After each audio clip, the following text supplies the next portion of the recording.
Bonjour à tous, bienvenue dans cette nouvelle vidéo. Aujourd'hui, on va parler des évitements. Je dis souvent dans mes vidéos que le meilleur moyen de se libérer de la douleur neuroplastique, c'est de vivre sa vie. Vivre sa vie comme si on n'avait pas de douleur. Et vivre sa vie, ça va nécessairement signifier à un moment se libérer des mécanismes d'évitement qu'on a pu avoir à cause de la douleur. Évidemment, quand on a des douleurs et qu'on vit dans la douleur chronique, on cherche tout un tas de solutions pour aller mieux.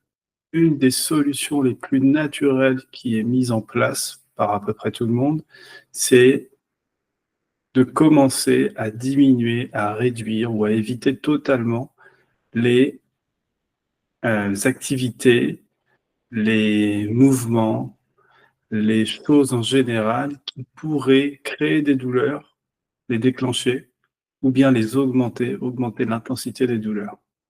Et c'est justement ça qu'on appelle le mécanisme d'évitement. La problématique avec les mécanismes d'évitement, c'est qu'à chaque fois que vous évitez, à chaque fois que vous vous empêchez de faire quelque chose à cause de la douleur, eh bien, en quelque sorte, vous confirmez au cerveau que la douleur est dangereuse. Vous confirmez même au cerveau que la vie en général est dangereuse. Imaginez votre cerveau avec toujours cette image, cette idée que votre cerveau, il vous surveille et il décide ou non, selon vos comportements, vos pensées, vos intentions, s'il doit déclencher la douleur ou non.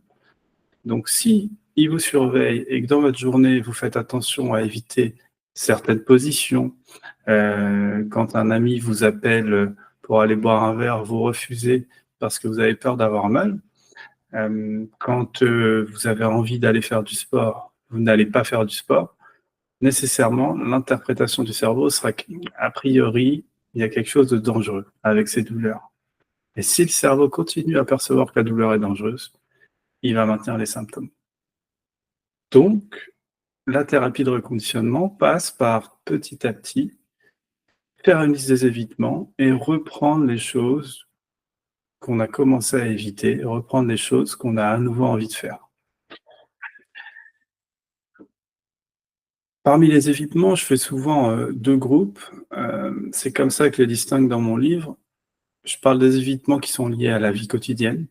Donc ça, c'est les évitements qu'on peut avoir dans la vie de tous les jours, dans les tâches quotidiennes. Ça peut être éviter de porter des choses, éviter de se baisser, éviter certaines activités du quotidien comme faire la cuisine, le ménage, par peur d'avoir mal ou d'augmenter les douleurs. Et puis, il y a une deuxième catégorie qui est plus des évitements de l'ordre, je dirais, des loisirs, de la vie sociale. Ça peut être, je ne fais plus de sport, je ne vais plus au cinéma parce que j'ai trop mal si je reste 1h30 assis. Je ne prends plus l'avion, je ne pars plus en voyage, je ne fais plus de longs trajets en voiture, donc je ne vais plus en vacances. Voilà, ça va être tous les évitements qui ont trait à la vie sociale, aux loisirs et donc au désir aussi pour vous, un peu à vos envies. Donc vous l'avez compris, l'objectif c'est de sortir du mécanisme d'évitement pour réapprendre au cerveau petit à petit que les activités en question, elles ne sont pas dangereuses. Rappelez-vous que la douleur neuroplastique, c'est l'histoire de croyances. Donc si vous avez mal à un endroit du corps, on va prendre l'exemple du dos, à chaque fois que vous allez au cinéma, donc à chaque fois qu'il y a une position assise prolongée, rappelez-vous que ce n'est pas la position assise, si vous avez des douleurs neuroplastiques qui causent la douleur, mais la croyance et l'association que le cerveau a fait entre une activité, la position assise, une posture, et la notion de danger. Et pour lui, le cerveau, à chaque fois que vous êtes assis, il fait cette association et il déclenche des douleurs. Donc on veut réapprendre au cerveau que l'activité en question, que la posture en question, elle n'est pas dangereuse. Et comment on fait ça? En s'exposant.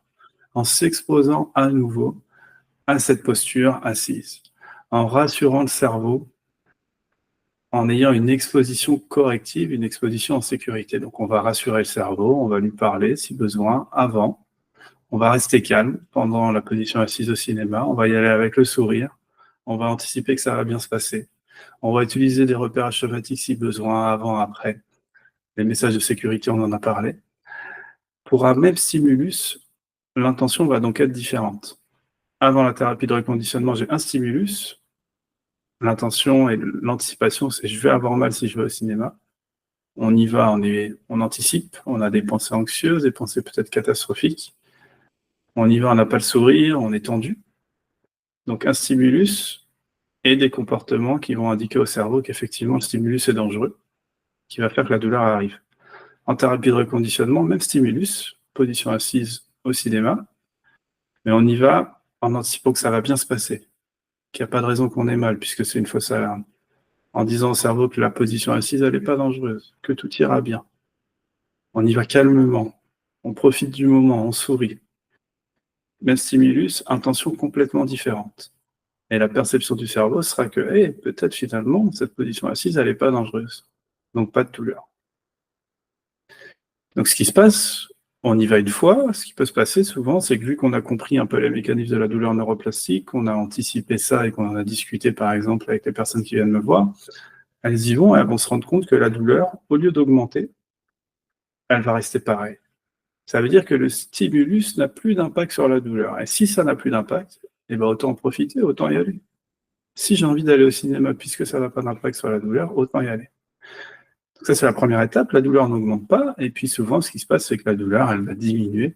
On va avoir de moins en moins mal pendant ces activités en question parce que le cerveau, il commence à faire, en mettant en place ce qu'on a dit avant, l'intention, les messages de sécurité, tout ça, il commence à associer l'activité en question, la posture en question, à quelque chose de positif, à quelque chose de sécure. Cette notion de danger, elle disparaît. Et c'est comme ça, du coup, qu'on peut réintroduire petit à petit les activités qu'on avait arrêté de faire. Donc moi, ce que je vous invite à faire, c'est faire une liste de toutes les choses que vous avez diminuées ou arrêtées à cause de la douleur. Et puis faire une liste surtout de toutes les choses que vous aimeriez faire si vous n'aviez pas de douleur. Et ça, c'est important, parce que quand on va réintroduire des choses, on va toujours aller se diriger vers des choses qui se rapprochent de nos désirs, de nos envies. Si on déteste courir, on ne va pas aller courir pour montrer au cerveau que tout va bien. Non, on ne courait pas avant d'avoir mal, on ne va pas courir une fois qu'on a mal pour aller prouver quelque chose au cerveau si on n'aime pas ça. Moi, je pars du principe qu'on va essayer d'aller vers des choses qui nous attirent. Des choses qui nous attirent. Alors certes, il va falloir faire un pas, hein. Va falloir affronter sa peur, s'exposer, et ça va pas être facile, mais au moins on va faire quelque chose pour lequel on a un peu d'affect. Donc l'idée, petit à petit, c'est que vous puissiez faire quoi? Eh ben, revivre une vie normale. C'est-à-dire faire les tâches quotidiennes comme vous l'entendez, partir en vacances si vous en avez envie, prendre la voiture, prendre l'avion, faire du sport si vous en avez envie. Et encore une fois, cette partie, pour moi, c'est la partie la plus importante du travail. Vous pouvez faire autant de travail de l'esprit que vous voulez, autant de méditation, autant de repérage somatique, autant de messages de sécurité. Si vous ne couplez pas ça à montrer à votre cerveau dans l'action qu'effectivement vous êtes en sécurité parce que vous vivez votre vie, ça ne suffira pas. Donc il va falloir coupler les deux. On peut faire du repérage somatique. Si après, à chaque fois qu'on doit se baisser, on évite de le faire, l'interprétation du cerveau va probablement être qu'il y a quand même un problème avec ces douleurs et qu'on a encore peur. Et il va maintenir le symptôme. Donc nous, on veut faire un travail de l'esprit si besoin, des messages de sécurité, le repérage somatique, si ça vous aide, très bien. Et on va coupler ça avec l'idée de montrer au quotidien qu'on est en sécurité. Si je reprends l'image de tout à l'heure, votre cerveau, il vous surveille. Ben, quand vous commencez à remettre en pratique des choses, à vivre votre vie, petit à petit, le cerveau se dit « Eh ouais, finalement, la douleur, elle n'est pas dangereuse. Et la vie, en général, elle n'est peut-être pas si dangereuse si on est capable de refaire tout ça. » Et c'est là qu'il peut diminuer les symptômes. Les évitements, donc on va essayer de les diminuer et la réintroduction des activités, on va essayer de la faire sur des périodes de douleur modérée. Et ça, c'est aussi un point qui est important. On ne va pas aller s'exposer sur des douleurs qui sont très, très intenses. Quand on a une crise de douleur, on va éviter de le faire. Pourquoi? Parce qu'on va plutôt réactiver la sonnette d'alarme si on fait ça, augmenter la vigilance du cerveau. Donc on va le faire quand les douleurs sont faibles à modérées. Donc si on a une douleur à 4, 5, 6, qu'on estime à 4, 5, 6 sur 10, si émotionnellement on est à peu près au même niveau, eh ben, on peut y aller, comme je disais tout à l'heure, en se rassurant, avec une attention positive pour réapprendre au cerveau que c'est OK, que c'est pas dangereux de faire ça. Et par la répétition, le cerveau va comprendre le message. Est-ce que ça va être long? Pas nécessairement. On peut le faire 1 fois, 2 fois, 3 fois et avoir de moins en moins de douleur et plus de douleur au bout de quelques expositions comme ça. Ça n'a pas à être long, nécessairement. Il n'y a pas vraiment de règle à ce sujet-là. Ça peut aller très, très vite parce que quand on vit sa vie, encore une fois, c'est le meilleur moyen pour montrer au cerveau qu'on est en sécurité. Donc, pour résumer, on fait une liste des évitements, on fait une liste des choses qu'on voudrait reprendre, des choses positives, des loisirs, la vie sociale, et on réintroduit en sécurité. On travaille sur l'intention, sur les messages qu'on envoie au cerveau. Est-ce que je rumine ou au contraire, est-ce que je suis calme? Est-ce que je lui dis que tout ira bien? Et on le fait sur des périodes de douleur qui sont plutôt d'intensité faible à modérée pour commencer.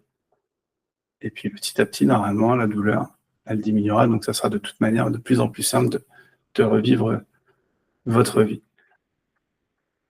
Donc dans les précédentes vidéos, quand je dis la douleur n'est pas une menace, donc il n'y a rien à faire, il n'y a pas à s'en préoccuper, il n'y a pas à essayer de la diminuer, il n'y a pas à essayer de la régler, il y a juste à vous rediriger vers votre quotidien. Et ben c'est ça que je vous propose là, vous rediriger vers votre vie, vers vos désirs, vers vos envies, réintroduire les choses que vous avez arrêté de faire pour montrer au cerveau que vous êtes en sécurité. Point très très important, pour moi probablement la partie la plus importante dans toute l'approche corps esprit, toutes les approches corps esprit, c'est retendre vers revivre sa vie petit à petit. C'est le meilleur moyen de montrer à votre cerveau que vous êtes en sécurité. Voilà, je vous souhaite une bonne journée, je vous dis à bientôt.